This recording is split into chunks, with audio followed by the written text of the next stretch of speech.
ओ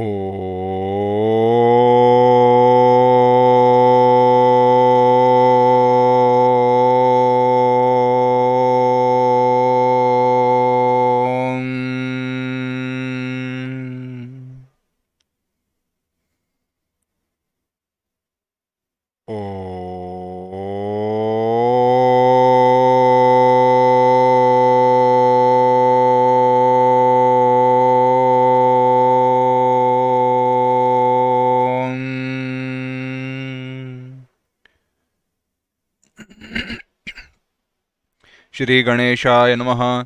श्री सरस्वत्यै नमः। श्री गुरुभ्यो नमः।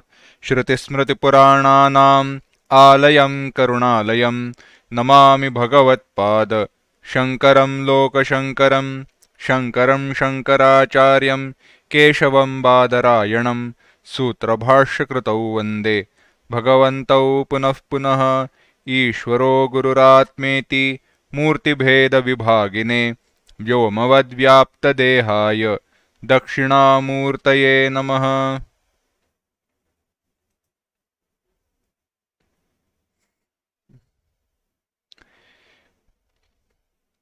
वेदांत प्रवेश के इस 8वें सत्र को प्रवचन को हम प्रारंभ कर रहे हैं।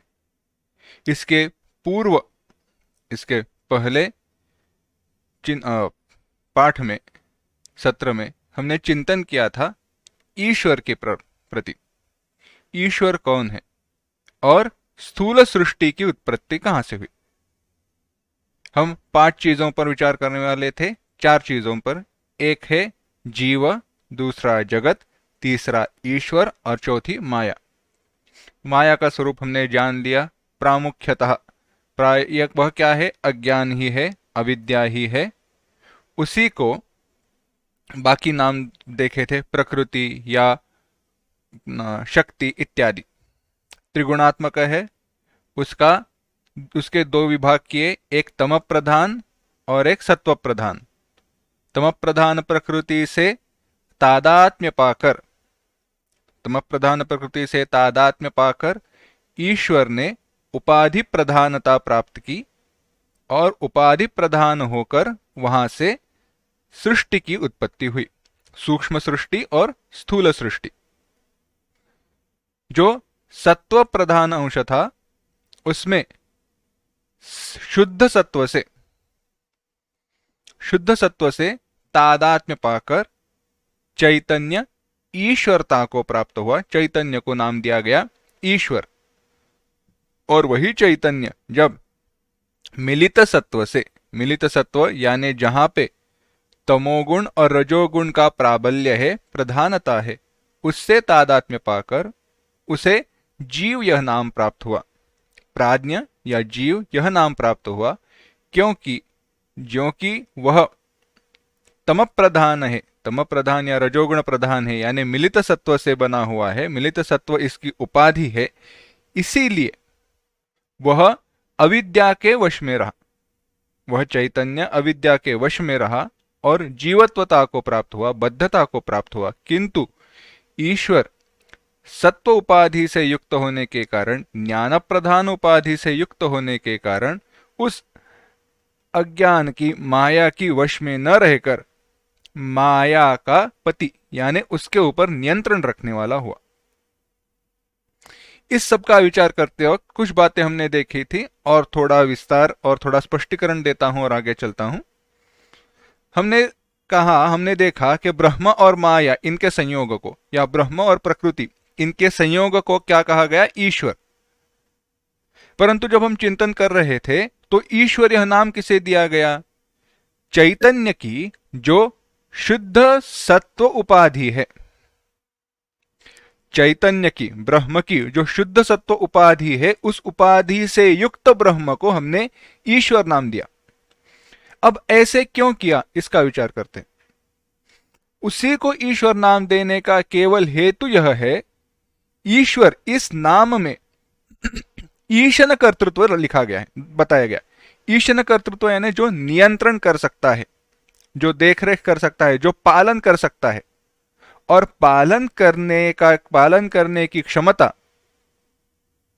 चैतन्य की शुद्ध सत्व उपाधि के द्वारा ही प्राप्त होने के कारण उस अंश को ईश्वर नाम दिया गया।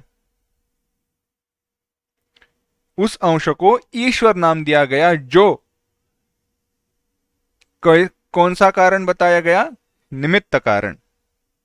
और जहां पे तमोगुण यानी जड़ प्रधानता थी, प्रधानता थी, उसे ही उपादान कारण बतलाकर वहां से सृष्टि की उत्पत्ति बताई। कौन सी? सूक्ष्म सृष्टि और स्थूल सृष्टि की। इस प्रकार से वहीं से दो विभाग करके संकल्पना बताई। अब हमने देखा कि तालिका में बताया एक एक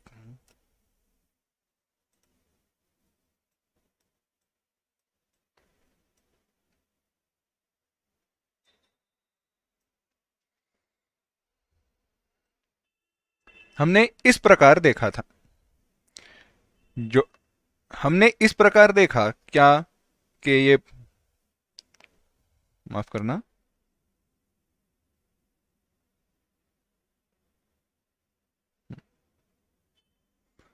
यह प्रकृति माया है, इसके दो भाग हुए, एक ये तम प्रधान हुआ, यह सत्व प्रधान हुआ। पर ऐसे समझने से अच्छा है एक ही जगह पर, एक ही जगह पर सब एक साथ रहते हैं, और जिस समय जिससे तादात्म्य हो, जिससे एक रूपता प्राप्त हो, वो उस प्रकार से हो गया। यह कैसे समझे? मैं क्या बताना चाहता हूं फिर से एक बार दिखाता हूं, क्योंकि अगर आप इस तालिका के प्रकार से समझने के लिए ही ध्यान में रखो, इसी प्रकार से रचना है समझोगे, तो गड़बड़ी हो सकती है। समझो, एक पाठशाला की कक्षा है, पाठशाला की एक कक्षा है, इसमें 3 प्रकार के विद्यार्थी हैं।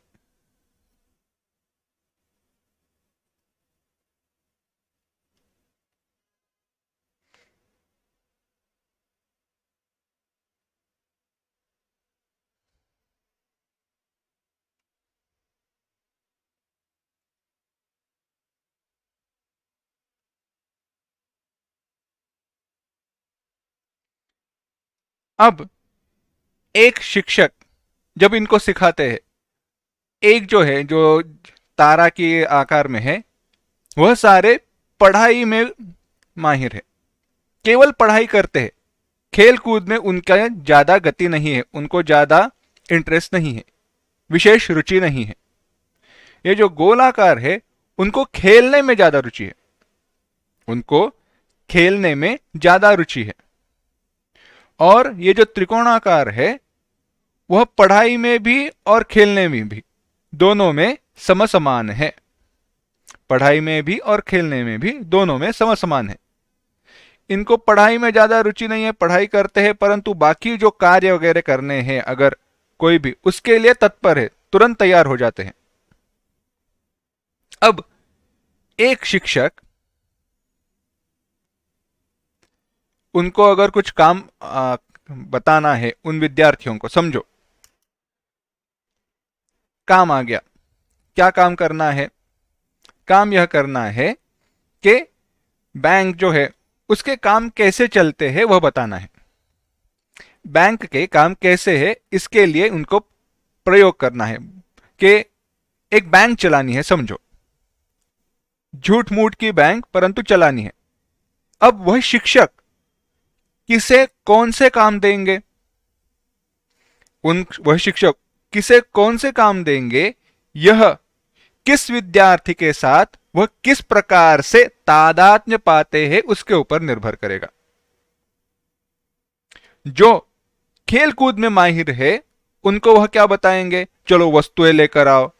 जो भी उसके लिए एक अगर टेबल रखना है, टेबल के सामने एक बोर्ड लगाना है कि यहाँ पे पैसे जमा किए जाते हैं, यहाँ पे मनी ट्रांसफर होता है, यह सब ऐसे चीजों के लिए जो वस्तुएं इकट्ठा करनी है, या जब वह सब कार्य चालू रहेगा, यह सब बाकी लोगों को बुलाया जाएगा, तो सारे लोग कतार में आए, उनको जगह पर बिठाया जाए, इस सब के लिए किसको रखा जाएगा?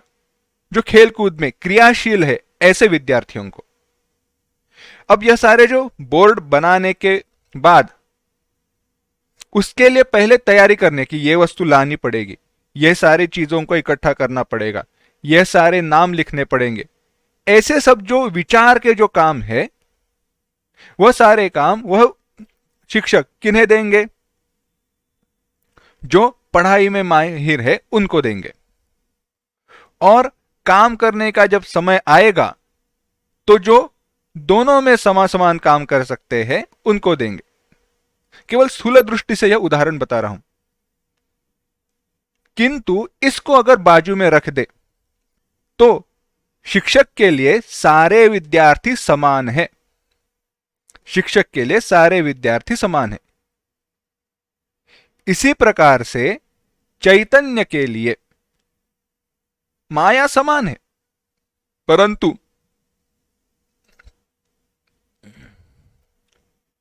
चैतन्य के लिए माया समान है, परंतु वही चैतन्य जब उस शुद्ध सत्वांश से तादात्म्य पाता है, तादात्म्य इसका अर्थ मैं बाद में समझाता हूं, तादात्म्य प्राप्त करता है, उसको उससे साथ एक हो जाता है, वह चैतन्य बन जाता है ईश्वर, क्योंकि वह हो गया स्वप्रधान।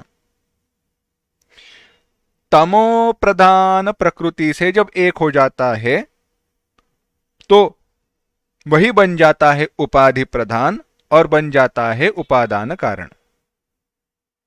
ऐसे उसके विभाग किए गए हैं। यह बताने का तात्पर्य है क्योंकि यह तादात्म्य आगे तक चलते जाता है। तादात्म्य क्या है? एक रूप होना, अपना समझना। केवल 2 उदाहरण बताता हूं तो बात समझ में आएगी। पुराने जमाने की बात है, एक पिता थे, उनका बेटा कहीं दूर काम के लिए गया था। उस पुत्र की मृत्यु हुई। क्या पिता को दुख है? नहीं, क्योंकि पुत्र के मृत्यु की बात, खबर, वार्ता इस पिता तक अभी तक पहुंची नहीं है। पिता को पता ही नहीं है कि पुत्र की मृत्यु हुई है। जब तक उस मृत्यु की बात इस व्यक्ति को, इन पिता को पता नहीं चलती, तब तक उस व्यक्ति को दुख नहीं है। और बात पता चलने पर दुख क्यों है? क्योंकि उस पुत्र के साथ उनका तादात्म्य है, वह मेरा बेटा है, इस प्रकार से। और इस प्रकार से तादात्म्य होने के कारण ही वह दुख को प्राप्त होते हैं। दूसरी जगह पर उनके ही जो पड़ोसी है, क्या उन्हें दुख होगा? नहीं, क्योंकि उनका बेटा सुरक्षित है। जिसकी मृत्यु हुई उसके साथ उनका तादात्म्य नहीं है।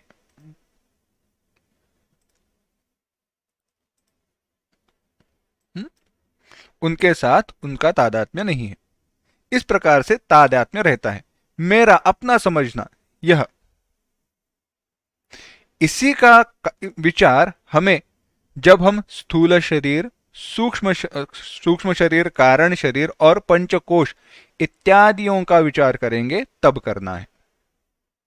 तो यह हुआ ईश्वर विचार और जीव विचार।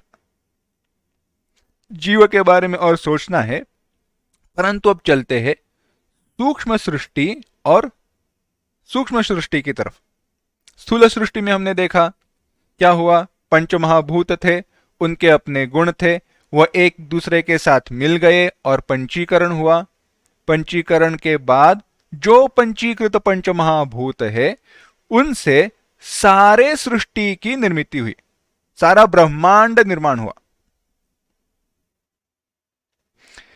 यानी जो 14 भुवनानि, 14 भुवन है, पृथ्वीलोक से लेके स्वर्ग तक और नीचे पाताल, रसातल, महातल, पाताल, यह सारे जो लोक है वह सारे, इन सब की निर्मिति हुई। आपको सामने जो कुछ भी दिखाई दे रहा है आंखों के द्वारा जो भी बाहर आपको दिखाई दे रहा है वह सब कुछ इस स्थूल सृष्टि का भाग है। जो अभी दिखाई दे रहा है वह भी और स्वर्ग आदि का लोक भी, चाहे वो दिखाई दे या न दे। क्यों? क्योंकि वह पंचीकृत पंचमहाभूतों से बने हैं। अब कुछ भाग इस सृष्टि का ऐसा है जो सूक्ष्म है। सूक्ष्म है यानी क्या? सूक्ष्म है यानी उसका ज्ञान होता है परंतु हर व्यक्ति विशेष से निगडित है, जुड़ा हुआ है। यानी क्या? केवल एक उदाहरण बताता हूं तो सूक्ष्म इस बात के आपको इस बात का ज्ञान हो जाएगा, पता चल जाएगी यह बात। मेरे हाथों में एक पेन है, आपको सबको दिखाई दिया। क्यों? क्योंकि यह पेन स्थूल है। परंतु मेरे मन में जो विचार चल रहे हैं वह केवल मुझे पता है। मेरे मन में जो विचार चल रहे हैं वह केवल मुझे पता है, आपको पता नहीं है। इसका कारण यह है वह सूक्ष्म है। वह सूक्ष्म है, अनुभव को आते, परंतु हर एक व्यक्ति को अपना अपना अनुभव है, बाकियों को नहीं। अगर आप कहो जो सूक्ष्म जीव रहते हैं वह जीव सूक्ष्म सृष्टि का भाग नहीं है।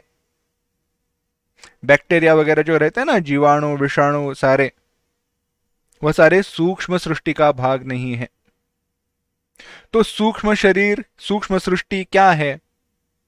आसान सी बात है, जो अपंचीकृत पंचमहाभूतों से बना है ना, जो अपंचीकृत पंचमहाभूतों से बना है वह सूक्ष्म है।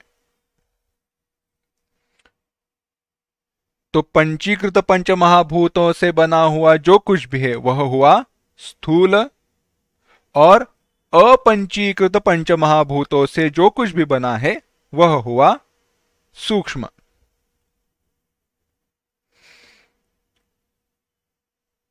अब हम विचार कर रहे, शुरुआत करने वाले थे जीव का। जीव के लिए शरीर आवश्यक है। जीव के लिए शरीर आवश्यक है क्योंकि रहने के लिए कहीं तो जगह होनी चाहिए। उसको अगर उपभोग लेना है सृष्टि का, उसके कर्मों का, तो उपभोग लेने के लिए कुछ साधन आवश्यक है, इंस्ट्रूमेंट्स। यानी जीव के लिए उपभोग करने के लिए साधन आवश्यक है। इतना ही नहीं, रहने के लिए जगह आवश्यक है। तो वह जगह दी गई इस स्थूल शरीर के द्वारा। मैं अभी सामान्य विचार बता रहा हूं, इसका पूरा विश्लेषण विवेक हमें बाद में एक साथ करना है। यह जो कुछ भी आपको दिखाई दे रहा है, यह जो कुछ भी है जो हड्डी मांस का बना हुआ है वह हुआ स्थूल शरीर। वह हुआ स्थूल शरीर। किससे बना है वह बना है पंचीकृत पंचमहाभूतों से। तो अब सूक्ष्म शरीर क्या है इसका विचार करते हैं।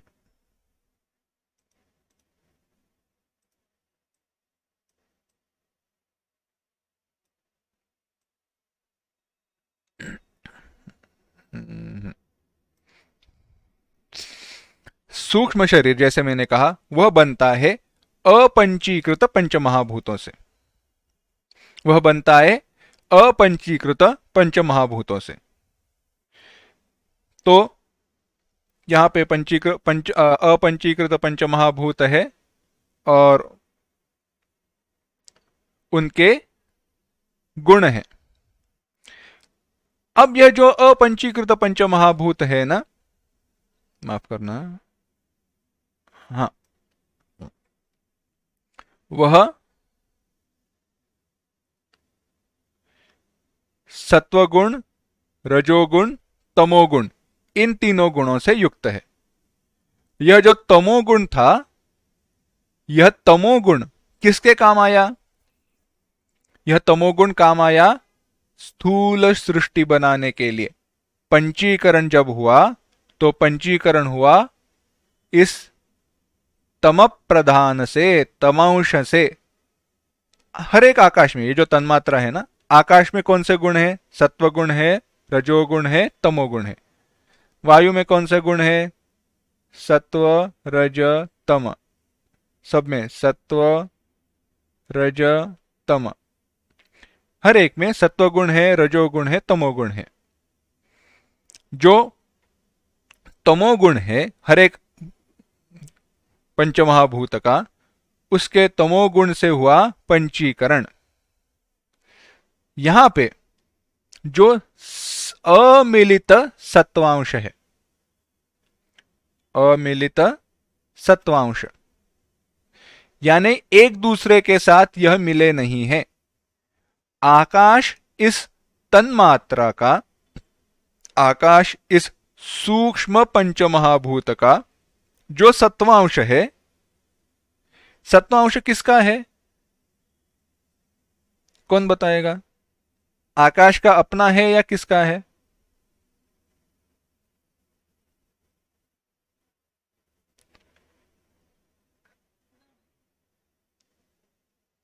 नहीं, क्योंकि आकाश ने किसी से लिया है ना। नहीं नहीं, आकाश का होने दो, पर मैं क्या पूछ रहा हूं, आकाश का अपना है या किसी से लिया हुआ है? हाँ, तो किससे लिए है? माया। हाँ, तो वह जो है माया का मिला हुआ सत्वांश। क्यों कह रहा हूं? क्योंकि आकाश के पास एक और बात है। कौन सी? चैतन्य। यह सब चैतन्य इन सब में साथ है। साथ ही साथ जो प्रकृति है, कौन सी? तम प्रधान प्रकृति, उसमें जो सत्वांश है वह आगे चला। तो उस सत्वांश से एक एक ज्ञानेन्द्रिय निर्माण हुआ। आकाश के अमिलित सत्वांश से बना श्रोत्र यानी कान। वायु के अमिलित सत्वांश से, केवल सत्वांश से बना त्वक यानी त्वचा। अग्नि के सत्वांश से बना चक्षु यानी आंखें। जल, पानी के सत्वांश से बना रसना, जीभ। पृथ्वी के सत्वांश से बना घ्राण। यह 5 ज्ञानेन्द्रिया बनी। श्रोत्र, त्वक, चक्षु, रसना और घ्राण।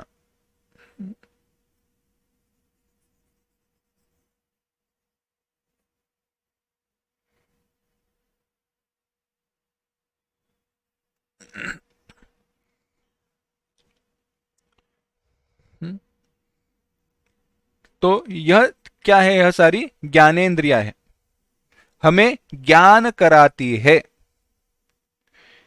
ज्ञान कराती है, अनुभव कराती है सारी। यह श्रोत्र हो, त्वक हो, चक्षु हो, रसना हो, घ्राण हो। आगे अब यह सारे जो है ना, आकाश, वायु, अग्नि, जल, पृथ्वी, इन सब का जो सत्वांश है उसको मिला दो, एक कर दो, तो उसका सम्मिलित जो सत्वांश हुआ, यह सारे सूक्ष्म भूतों में रहने वाले सत्व गुण के जो सम्मिलित अंश है ना सत्व गुण का, उससे 2 बातें बनी। एक बनी बुद्धि और दूसरा बना मन। विचार करते वक्त, स्पष्टता के वक्त, अहंकार बुद्धि में ही पकड़ा जाता है। अहंकार को बुद्धि में ही पकड़ते हैं और चित्त को मन में ही पकड़ते हैं। अहंकार को बुद्धि में और चित्त को मन में।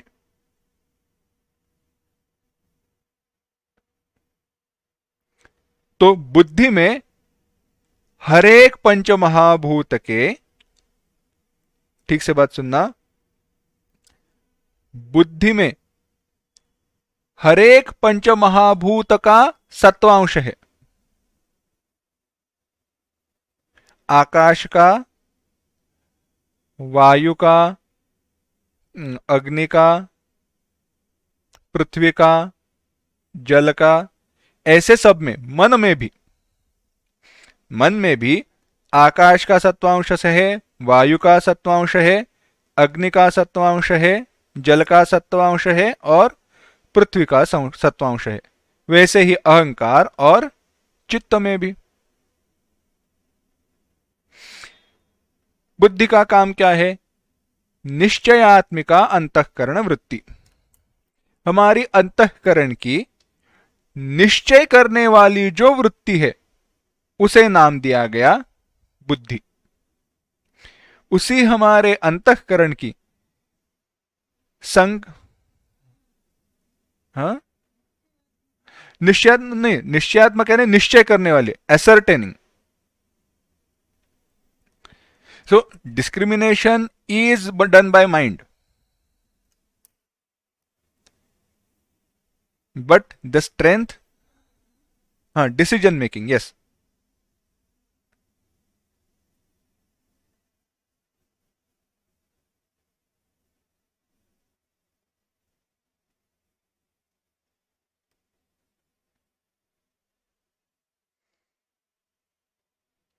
संकल्प विकल्पात्मिका अंतःकरण वृत्ति मन। संकल्प विकल्प, ऐसे करे या वैसे करे, ये करे वो करे, ऐसे करने से क्या होगा, वैसे करने से क्या होगा, ऐसा जो सोचने का काम है वह करने वाली जो वृत्ति है वह है मन। वह मन का है। और अनुसंधान, अब अभिमानात्मिका और अनुसंधानात्मिका, अभिमान रखने वाली, मैं ऐसा कहने वाली जो वृत्ति है अंतःकरण की वह है अहंकार। और अनुसंधान, एक ही बात का बार बार चिंतन करने वाली जो अंतःकरण की वृत्ति है उसे कहते हैं चित्त। इनकी व्याख्या करते वक्त सूक्ष्म भेद है कहीं जगह पर। अभिमानात्मिका समान है। चित्त के बारे में कहा गया चिंतन कर्तृ, जो चिंतन करता है, जो सोचता है, या मेमोरी बैंक जिसे कहते हैं ना, उसे भी चित्त कहा गया। अनुभव को जमा करके रखने वाला। यानी अगर सामने कोई वस्तु आए, सामने कोई वस्तु है, समझो ये पेन, इसे देखने पर यह क्या है यह सोचने वाला हुआ मन। चित्त याद दिलाता है कि ऐसी जो वस्तु हमने पहले देखी थी उसका नाम था पेन। तो बुद्धि निश्चय करती है यह पेन है, और अहंकार कहता है मैं पेन जानता हूं, मैं लेखनी को जानता हूं। फिर से एक बार सुनना। सामने वस्तु आई, यह वस्तु क्या है यह सोचने वाला हुआ मन। ऐसे ही वस्तु को पहले देखा था और उसे पेन नाम से जाना गया था, यह बात ध्यान में रखने वाला, बताने वाला हुआ चित्त।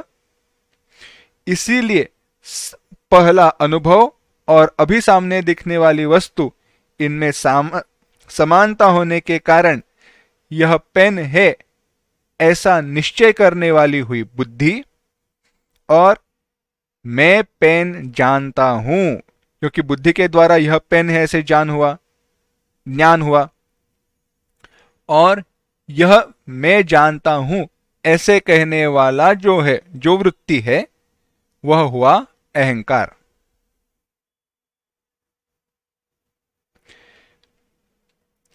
बुद्धि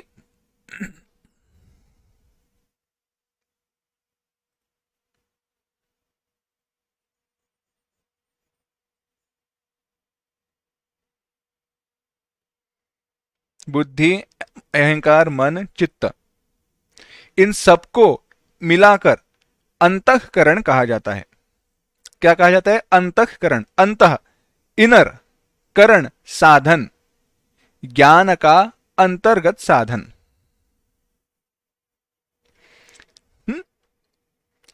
अब यहां पे एक छोटी सी बात, ठीक से सुनना, ठीक से ध्यान में रखना।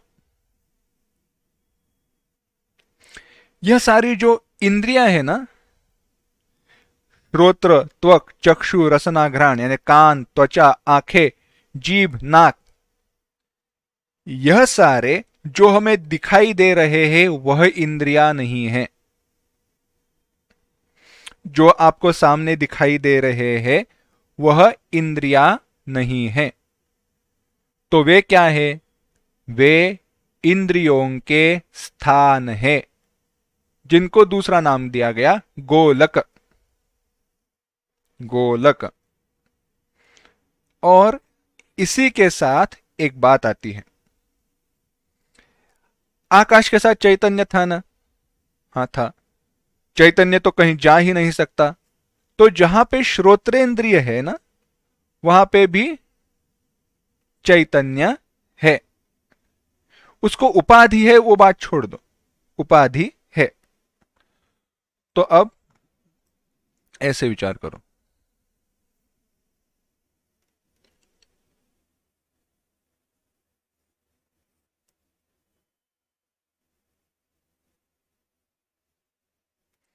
चैतन्य, एक मिनट,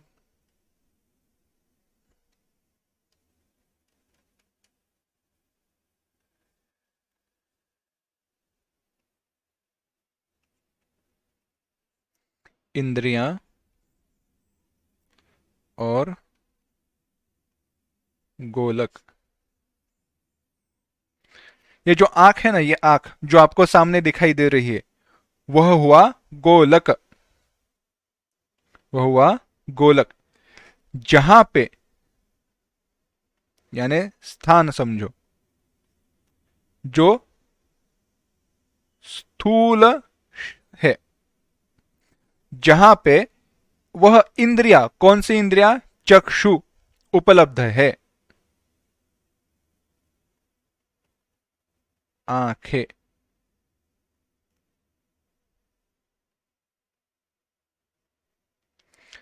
परंतु ये जो आंख है, यह जो इंद्रिया बनी है, वह किससे बनी है? सत्वांश से बनी है। सत्वांश चेतन है या जड़ है? जड़ है ना? यानी उसके पास अपनी देखने की क्षमता तब तक नहीं है, सामर्थ्य होकर भी क्षमता तब तक नहीं है जब तक चैतन्य उसे आकर मिलता नहीं है। चैतन्य आकर उसे मिलता नहीं है। तो यह चैतन्य इन इंद्रियों को किसके द्वारा प्राप्त होता है? यह कैसे जुड़ता है? तो कहा गया इनकी अधिष्ठात्री देवताएं हैं। इनकी अपनी अपनी अधिष्ठात्री देवताएं हैं। क्या यह बात समझ में आई? इंद्रियों का स्थूल शरीर में स्थान है, जैसे ये आंख, परंतु ये आंख इंद्रियां नहीं है। इंद्रिया सूक्ष्म है, तो आंखें यह इंद्रिया हुई सूक्ष्म। वे बनी है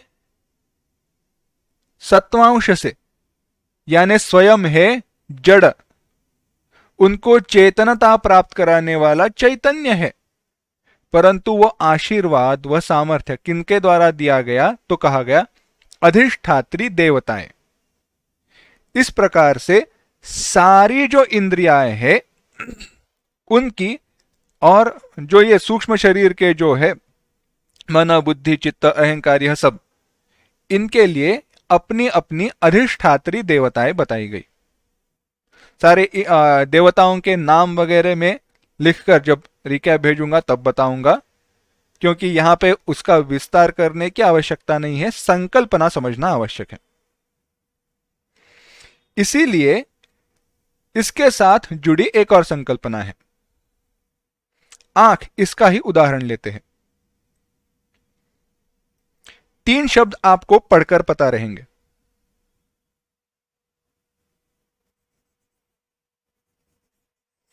अधिदैव, अधिभूत और अध्यात्म।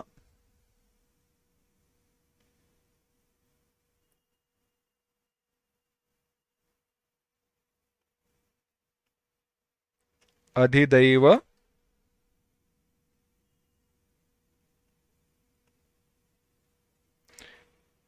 अधिभूत और अध्यात्म।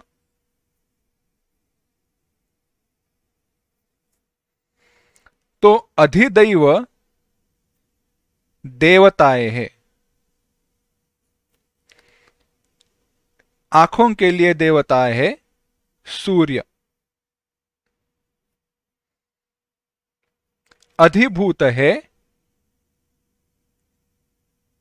विषय, उस इंद्रिय का जो भी विषय है वह है अधिभूत।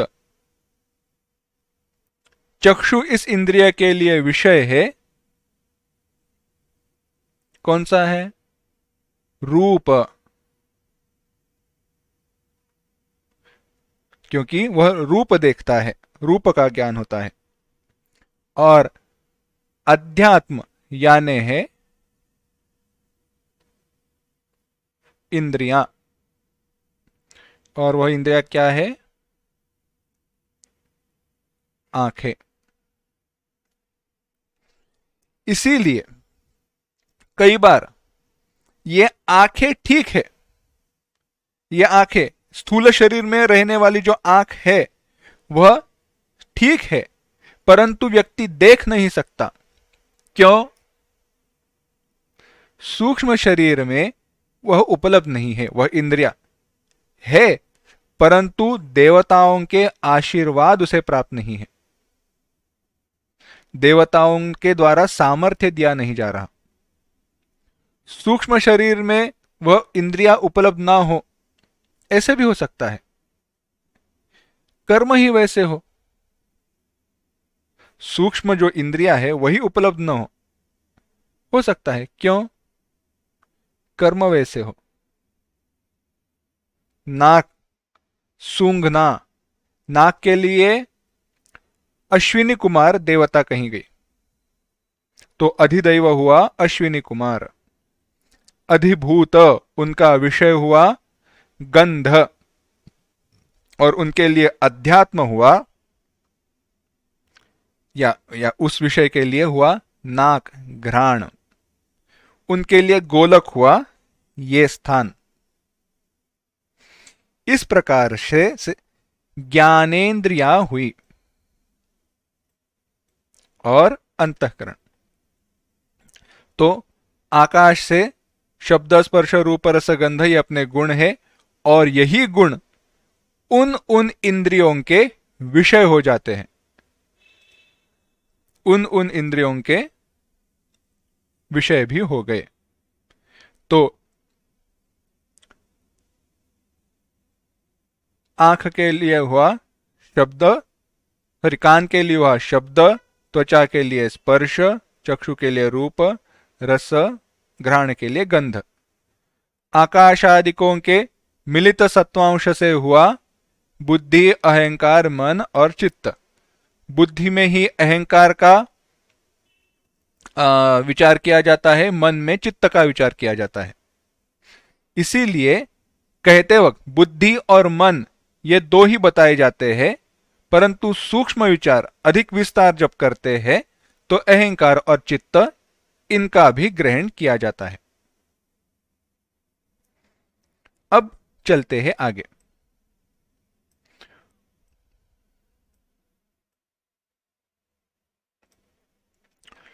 उन्हीं आकाशादिक जो पंचमहाभूत है उनके अमिलित रजोंश से, पहले कौन से अंश को हमने लिया था? पहले हमने लिया था सात्विक अंश को। अब रजोगुण को लेते हैं। रजोगुण का सामर्थ्य क्या है? क्रिया। सत्वगुण का सामर्थ्य है ज्ञान, इसीलिए ज्ञानेंद्रिय उत्पन्न हुई।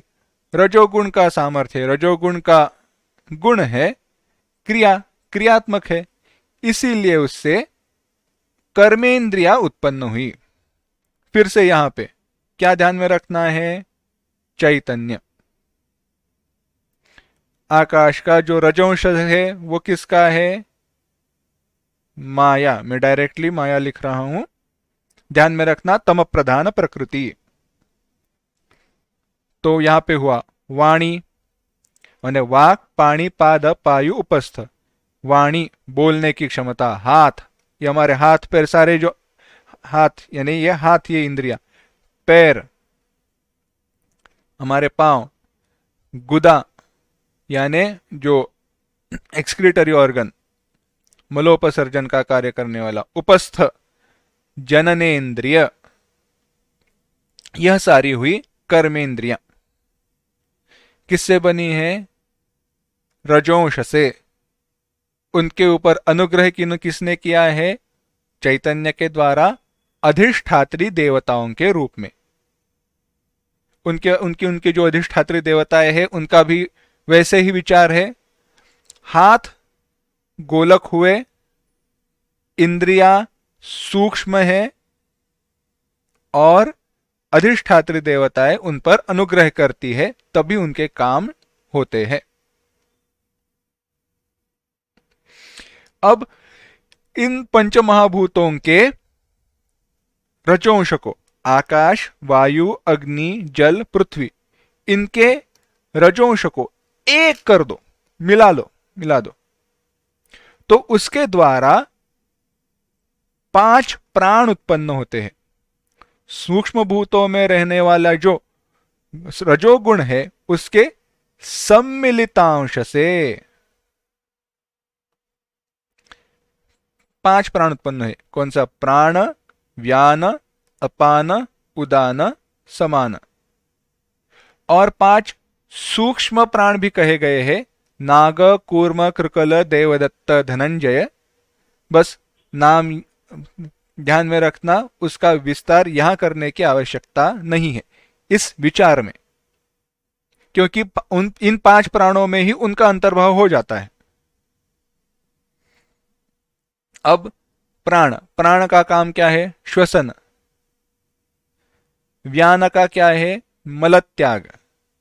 मलत्याग में मदद करने वाला जो वायु है वह है व्यान। श्वसन करने वाला है प्राण। अपान क्या है? चारों ओर गमन, वितरण। जो अन्न रस है वो पूरे शरीर में पहुंचाने वाला है अपान।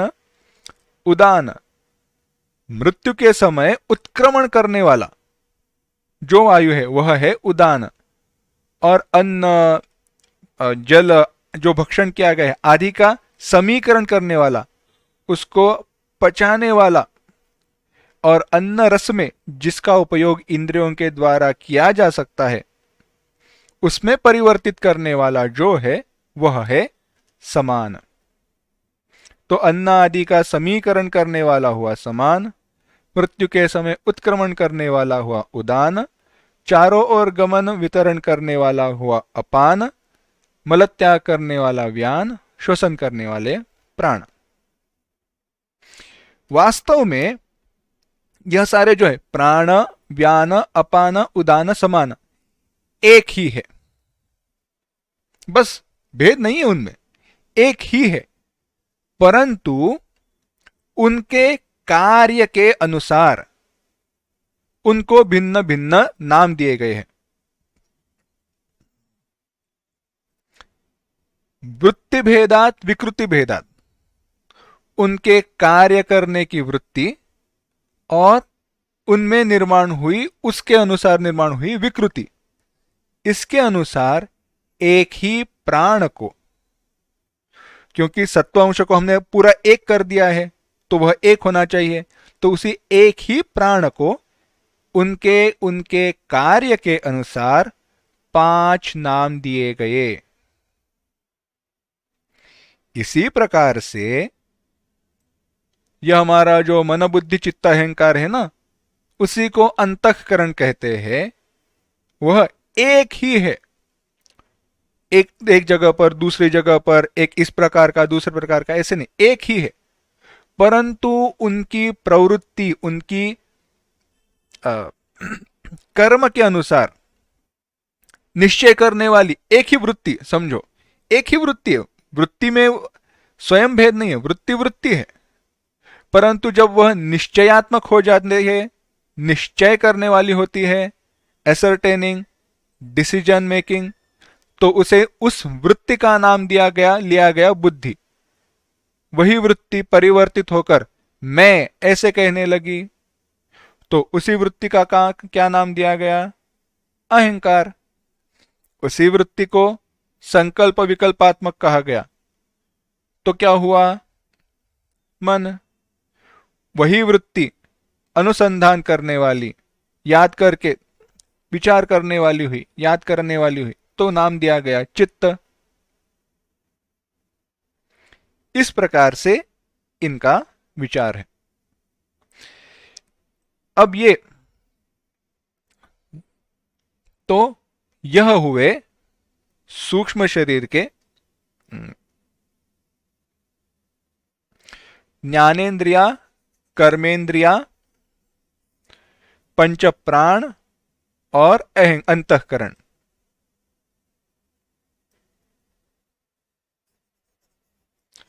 अब इसमें कोई किसी को प्रश्न है इस विभाग में?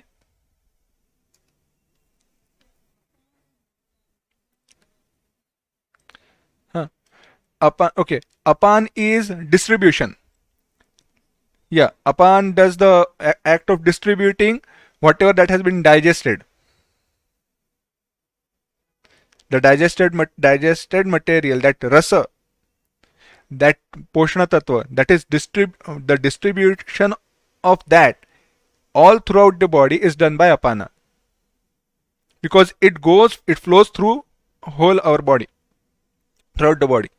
And samana is samikarana, the digestion itself. So extracting that energy, or extracting required material from food that has been eaten. Assimilation, yeah, that is samana. Udana is ejecting.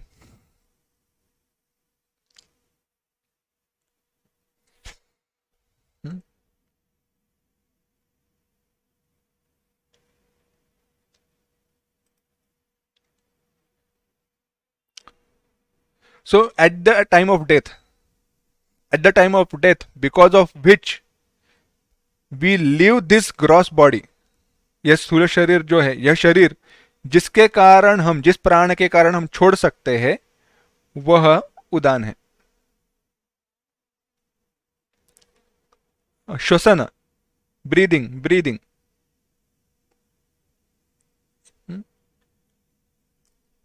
तो यह बात समझ में आई, यह सब स्थूल इंद्रिय, ज्ञानेन्द्रिय और कर्मेंद्रिया। अब ये जो ज्ञानेन्द्रिया और कर्मेंद्रिया है, इनमें क्या क्या है, अब एक साथ देखते हैं।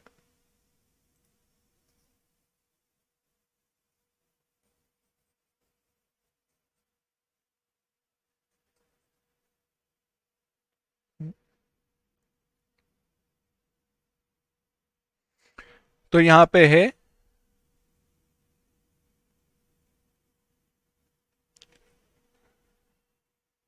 ज्ञानेन्द्रिया, कितनी है?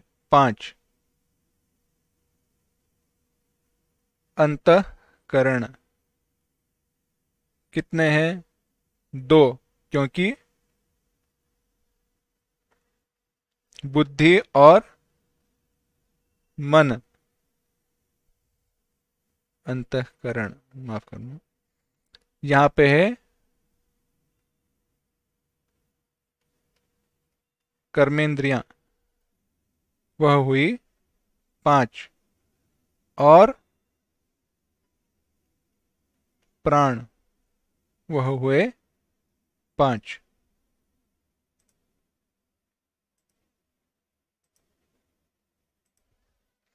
तो 5 ज्ञानेन्द्रिया, 5 कर्मेंद्रिया, 5 प्राण और मनोबुद्धि कुल मिलाकर हुए 17। इन सब को, इन सब का मिलाकर बनता है सूक्ष्म शरीर या सूक्ष्म सृष्टि। 5 ज्ञानेन्द्रिया, 5 कर्मेंद्रिया, 5 प्राण और मनोबुद्धि, इन सब का मिलाकर बनता है सूक्ष्म शरीर या सूक्ष्म सृष्टि। और यह जीव के लिए जो सूक्ष्म शरीर आवश्यक है वह ये ही है। तो जीव का जो सूक्ष्म शरीर है वह क्या हुआ? 5 ज्ञानेन्द्रिया, 5 कर्मेंद्रिया, 5 प्राण और मनोबुद्धि। यहां पे विचार करने के लिए एक और बात बताता हूं, केवल आप इसके ऊपर मनन कीजिए।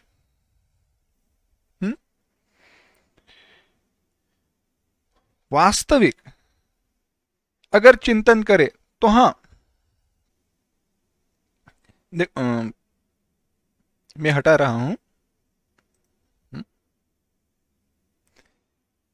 केवल एक विचार बताता हूं और आज के विषय को समाप्त करते हैं। देखो, ये जो आंखें ना, आंखें सूक्ष्म शरीर में हो, सूक्ष्म शरीर का हिस्सा हो, बात बिल्कुल सही है, परंतु अंत में वह किस प्रकार से उपलब्ध है, किस रूप में उपलब्ध है? हमारी मन में, अंतःकरण में।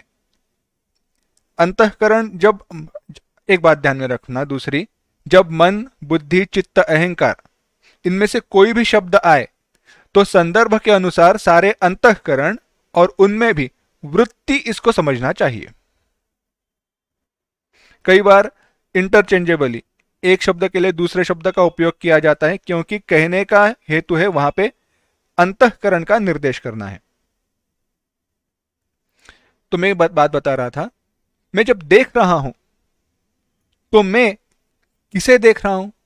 जान क्या रहा हूं? वो वृत्ति निर्माण हुई है मेरे अंतःकरण में, मेरे अंतःकरण में वह वृत्ति निर्माण हुई है, और वह वृत्ति के साथ जो मेरा तादात्म्य है वह बताता है ये मेरी आंखें हैं। उस वृत्ति के साथ निर्माण हुआ तादात्म्य वह मेरी आंखें हैं, यह बताता है। अब इस बात के ऊपर आप स्वयं विचार कीजिए, तो आपके ध्यान में आएगा कि इस वृत्ति को हम बदल दे, इन वृत्तियों को, आंख ज्ञानेन्द्रिय भूत और कर्मेंद्रिय भूत, ज्ञानेन्द्रियों के साथ जुड़ी और कर्मेंद्रियों के साथ जुड़ी, प्राणों के साथ जुड़ी, अंतःकरण के साथ जुड़ी, इन वृत्तियों के साथ जुड़ा हम अगर तादात्म्य छोड़ दे तो हमारा बंधन शिथिल हो जाएगा। ओम असतो मा सद्गमय, तमसो मा ज्योतिर्गमय, मृत्योर्मा अमृतंगमय। ओम शांति शांति शांति। हरि ओम। श्री गुरुभ्यो नमः। हरि ओम।